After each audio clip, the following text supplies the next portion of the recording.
Next, let's talk about influencer marketing. Now, for those of you that, I highly recommend you get on TikTok and you post your own content consistently, but for those of you that don't have the time to, consistently post your own content and you just want to get straight to the money, great, it's not a problem at all. You can always do some influencer marketing. Some things to be aware of though before picking influencers is followers don't always equate to views. So look at the person's views consistently over the past few weeks or days and see what they're doing. And if their views are good, then hit them up and do a collaboration. A few things to be aware of though, some TikTokers like myself delete videos that don't do well.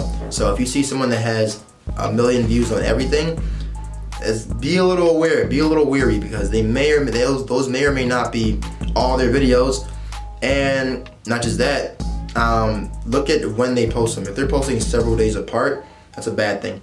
If you only see one video per day, they're definitely deleting videos, unless this person has 10 million followers. But other than that, they're definitely deleting videos. If the videos are spaced out like 2-3 days apart, they're definitely deleting videos, because maybe one day the videos didn't pop off, the next day it did. So be aware of that. Also, to save money, you can reach out to trending creators that are kind of smaller, like maybe 30,000, 40,000, up to 100,000 followers, maybe 200, 300,000, that are they're getting up there. They're not like huge, so they won't charge you as much, and some of them won't charge you at all. They'll just take a free product.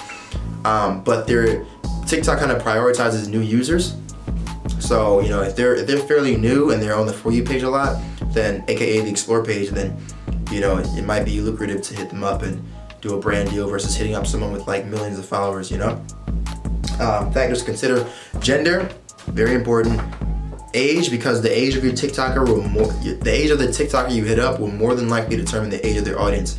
I did some collaborations with a girl that has 2.2 million followers, and I sent her a free product. She posted the product, and I made 0 sales, 0. On the flip side, and she was only 18. On the flip side, I did a deal with a pregnant mom, who had 50,000 at the time. She now has 100,000. She had 50,000 followers, and she made me about $600 from 3 videos, because she's older and she has an older audience that has more spending power. So be aware of that. Also, their niche. Obviously, you want to work with someone that's in your same niche, and their frequency, like we talked about before. The more frequently they post, the more likely they are to get favored by the algorithm and for their next video to do well. So if someone isn't posting that well or hasn't posted in a week or a month, I'd stay away from them. Okay. Another way to save money on shoutouts is, instead of directly paying the influencer what they charge, some influencers run contests in their live, like I do sometimes. And I'll say, send a drama queen. A drama queen is like a gift. People can buy gifts. They buy gifts, they send them to you, you can cash them out for money.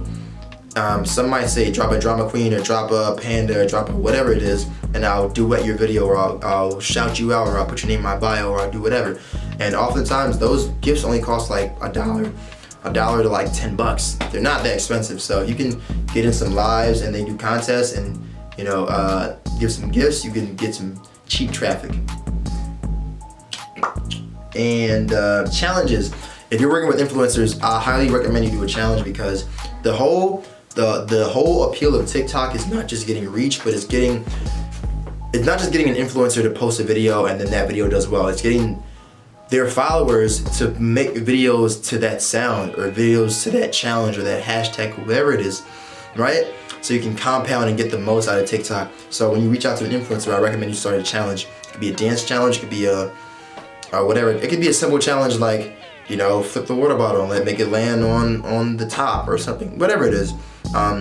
So you can either facilitate the challenge yourself, or you can just have the influencer be creative and tell them to make up whatever they want and let them do what they do. Okay, because you never know. Because I've done some work with, I've made some videos before to my songs.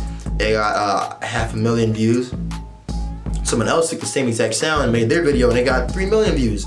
So you never know what's gonna do well. Sometimes we think that we have the best idea in the world. Sometimes it's best to just give them the content or the product and just say, do whatever you want and we'll figure it out. And then whatever influencer gets the most views and the most engagement, you take that video, you use that as the marketing ad or the lead, creative, and then you let people copy that, and that'll become the challenge.